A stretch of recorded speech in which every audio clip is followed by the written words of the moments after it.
साथीहरू, हामी जङ्गलतिर पिरल खेल्ने धुधुम। हाम्रो जुम्लाको ठाउँमा यस्तो गाईलाई हाल्ने मल बनाउनको लागि यो धुधुम प्रयोग गरिन्छ। यो द्यार, सल्लो र द्यारको धुधुम। हेर्नुहोस् साथीहरू, हामी यस्तो डोकोमा यस्तो गरेर राख्छौँ। यस्तै छ हाम्रो जङ्गल, हरियाली जङ्गल। यस्तो बाटो। हेर्नुहोस् साथीहरू, यस्तो छ र साथीहरू, यस्तो छ जङ्गल हाम्रो।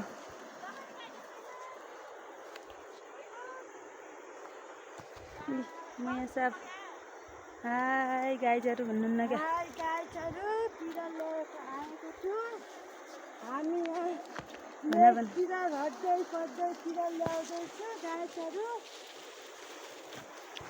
यस्तै हो जङ्गल। तपाईँहरू पनि लाइक, सेयर गरिदिनु होला।